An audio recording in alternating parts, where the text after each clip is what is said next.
आज हम विवेक चूड़ामणि के चतुर्थ श्लोक पर विचार करने जा रहे हैं। भाष्यकार कहते हैं, लब्ध्वा कथंचिन्नरजन्म दुर्लभम तत्रापि पुंसत्वं श्रुतिपारदर्शनम यः स्वात्ममुक्तौ न यतेत मूढ़धी स हि आत्मः स्वं विनिहन्ति असद्ग्रहात्। प्राणियों में सबसे दुर्लभ यह मनुष्य शरीर आपको अपने पूर्व जन्म की साधना अथवा ईश्वर के अनुग्रह से प्राप्त हो गया। यह एक अत्यंत दुर्लभ घटना है। इस दुर्लभ शरीर को प्राप्त करके आपके अंदर फिर पुरुषार्थ करने की सामर्थ्य है। पुरुषार्थ करने की सामर्थ्य होने के बाद भाष्यकार ने एक बहुत महत्वपूर्ण बात यहाँ पर कर दी, श्रुति पारदर्शनम। वह शास्त्र के ज्ञान को अर्जित कर लेता है, शास्त्र का ज्ञान प्राप्त कर लेता है। लेकिन शास्त्र का ज्ञान प्राप्त करने के बाद भी उस ज्ञान का उपयोग, क्योंकि श्रुति कहती है ऋते ज्ञानान्न मुक्ति ही, ज्ञान वास्तविक में मुक्ति के लिए है, लेकिन मुक्ति स्वरूप जो ज्ञान है उस ज्ञान को प्राप्त करने के बाद भी व्यक्ति मुक्ति के लिए प्रयास नहीं करता। कहने का तात्पर्य क्या है कि शास्त्रों का ज्ञान होने के बाद भी उस व्यक्ति का चित्त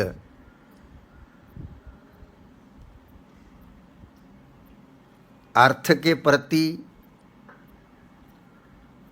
काम के प्रति, विषयों के प्रति आकर्षित होता है और अर्थ, काम अथवा यूँ कहें काम, क्रोध, लोभ से वह व्यक्ति ऊपर नहीं उठ पाता।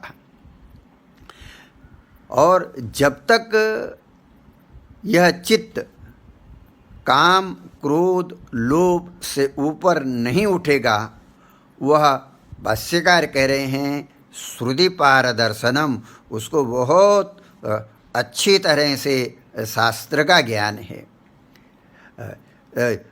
ऐसे शास्त्र का ज्ञान है जिस शास्त्र का ज्ञान का उपयोग करके वह ऐसे शस्त्र प्राप्त कर सकता है कि 84 लाख योनियों का जो जाल है उस जाल को काट करके वह परमात्मा की प्राप्ति कर सकता है। प्रश्न यहाँ पर ये होता है, श्रुति पारदर्शनम, श्रुति का बोध होने के बाद भी उस व्यक्ति की विषयों के प्रति इतनी रुचि क्यों होती है? वो शास्त्रों का उपयोग ऐश्वर्य के लिए करता है, वह शास्त्रों का उपयोग ईश्वर की प्राप्ति के लिए नहीं करता।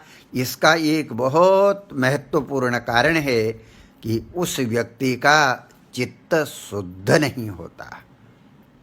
जब आपका चित्त शुद्ध हो जाता है तो आपके चित्त में विषयों के प्रति प्रेम नहीं रहता, विषयों के प्रति आपके चित्त में आकर्षण नहीं रहता।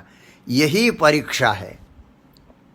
हमने जिस समय ग्रंथ की व्याख्या की थी उस समय आपको ग्रंथ के जो 3 लक्षण बताए उद्देश्य, लक्षण और परीक्षा, ये लक्षण यही है। एक श्लोक आता है, बड़ा सुंदर श्लोक है, विदग्ध माधव का श्लोक है।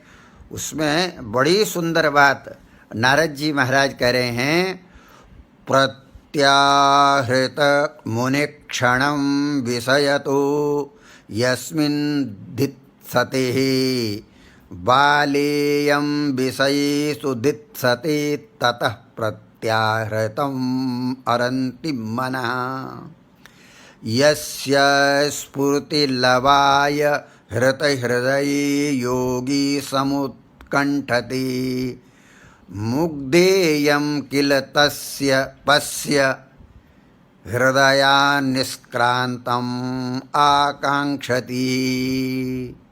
बहुत सुंदर बात कह रहे हैं नारद जी। कह रहे हैं प्रत्याहृत मुनिक्षणं विषयतो, बहुत बड़े बड़े ऋषि और मुनि प्रत्याहृत बने प्रत्याहार करते हैं, और प्रत्याहार करने के बाद घंटों घंटों नाक दबाते हैं।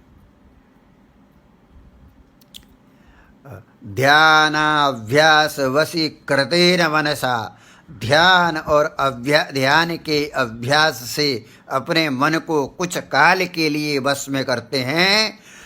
प्रत्याहृत मुनिक्षणम विषयतो यस्मिन् दित्सते, एक क्षण के लिए उस परमात्मा में लगाना चाहते हैं, लेकिन एक क्षण के लिए भी यह मन उस परमात्मा में नहीं लगता। और ये गोपी की बात कर रहे हैं, वो बालेयं विषयेषु दित्सते तथा प्रत्याहरन्ति मनः। ये गोपियाँ नारद जी से कह रही हैं कि हम अपना मन श्री कृष्ण से हटा करके और विषयों में लगाना चाहते हैं। विचार करो आप, योगी इतना प्रयत्न करने के बाद भी जिस परमात्मा में वह मन लगाना चाहता है, वह उस परमात्मा में वह मन टिक नहीं पाता, और गोपी उस परमात्मा से मन हटा करके विषयों में लगाना चाहती है, लेकिन उसका मन विषयों में नहीं लग पाता। इसका कारण ये है कि जब तक चित्त में अशुद्धता रहती है, जैसे आपके आँख में एक छोटा सा यदि कण घुस जाए तो आँख से आप देख नहीं पाते, आपको इतनी पीड़ा होती है। जब तक वो कण बाहर नहीं निकलता तब तक आपको चैन नहीं पड़ता। इसी प्रकार से जब तक चित्त के अंदर ये विषय रूपी कण पड़े रहते हैं, तब तक वो बहुत प्रयत्न करने के बाद भी परमात्मा से चाहते हुए भी प्रेम नहीं कर पाता। बहुत लोग ऐसे हैं, आप लोग भी ऐसे हैं, बहुत साधक हैं, कहते हैं महाराज हम परमात्मा में मन लगाना चाहते हैं, परमात्मा में मन लगता ही नहीं है। अरे तुम्हारा दोष नहीं है। यदि आप आँख से सुनने की कोशिश करेंगे और बोलोगे कि महाराज मैं आँख से बहुत ध्यान लगा करके सुनना चाहता हूँ, लेकिन सुनाई नहीं देता, क्योंकि वो शब्द आँख का विषय नहीं है। इसी प्रकार से अशुद्ध चित्त का हृदय वह परमात्मा नहीं है। इसलिए भगवान शंकराचार्य कहते हैं श्रुति पार दर्शनम, यद्यपि उसे शास्त्रों का ज्ञान है, श्रुतियों की सम्यक व्याख्याएं करता है, और श्रुतियों की व्याख्या करने के बाद अपने जीवन में ऐश्वर्य का अंबार खड़ा कर देता है, उस व्यक्ति के लिए श्रुति का ज्ञान है, लेकिन उसके लिए ईश्वर एक साधन मात्र हो जाता है। और व्यक्ति का जीवन तभी भ्रष्ट होता है जब वह साध्य को साधन समझने लगता है। नारद जी आगे कहते हैं यस्य स्फुरति लवाय हृत हृदये योगी समुत्कंठते। गोपियों की और योगी की तुलना कर रहे हैं। यस्य स्फूर्ति लवाय, काल के जानकार जब व्याख्या करते हैं, समय का सबसे छोटा अंश जो है वो लव है, जिसको व्यवहार के योग्य उससे भी आगे सूक्ष्म है, लेकिन व्यवहार में जो काल का अंश आता है उसको लव कहते हैं। लव के बारे में व्याख्या करते हैं, नलिनी पद्म सहस्रस्य सूक्ष्म सूच्य विभेदने दले दले तु यह काला सलभ संगीता। 1000 कमल की पंखुड़ियों को आप इकट्ठा करो और एक तेज सुई से छेद करो, और एक पत्ते को छेद करने में जितना समय लगता है उस समय का नाम लव है। तो योगी इतनी साधना करने के बाद भी एक लव के लिए अपना मन उस परमात्मा में लगाना चाहता है, लेकिन वह मन उस परमात्मा में लग नहीं पाता। और कहते हैं नारद जी महाराज, मुग्धेयम किल तस्य पश्य हृदयान। और ये गोपियाँ कितनी मुग्ध हैं, वह परमात्मा उनके हृदय में है और उस हृदय के परमात्मा को वह निकालना चाहती हैं। इसलिए मुग्ध शब्द का प्रयोग यहाँ पर नारद जी महाराज करते हैं। इसी प्रकार भाष्यकार भगवान कहते हैं, श्रुति का ज्ञान होने के बाद भी यह स्वात्म मुक्तौ नयतेत मूढ़धि। धी बोलते हैं बुद्धि के अंदर, और मूढ़, जब बुद्धि के अंदर मूढ़ता आ जाती है तो बुद्धि को कर्तव्य और अकर्तव्य का बोध नहीं रहता, इसलिए वो मूढ़धि है। और मूढ़धि क्या है? आत्ममुक्तौ। वास्तविक में आत्मा तो मुक्त स्वरूप ही है, लेकिन उस मुक्त स्वरूप आत्मा को मुक्त रूप में न जानने के कारण अनेक प्रकार की योनियों में उसे जाना पड़ता है, अनेक प्रकार के शरीरों को प्राप्त करना पड़ता है।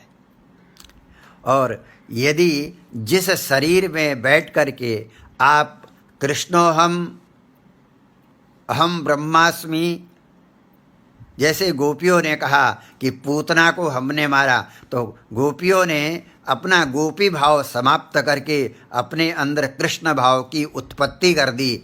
और जिस शरीर को पा करके हम श्री कृष्ण की प्राप्ति कर सकते हैं, जिस शरीर को पा करके हम समस्त उपाधि अनवच्छिन्न अनंत आनंद चैतन्य परमेश्वर की अनुभूति कर सकते हैं, उस शरीर को पा करके श्रुति कहती है, कपूय चरणा कपूय योनिम आपद्येरन सुकरो वा कुकरो वा। उस शरीर को प्राप्त करके हम अगले जन्म में कुत्ते और सूअर की योनि को प्राप्त करते हैं। इसी का नाम है स्वात्म मुक्तो नयतेत यह मूढ़धि सा आत्महा। वही आत्मा का हत्यारा है,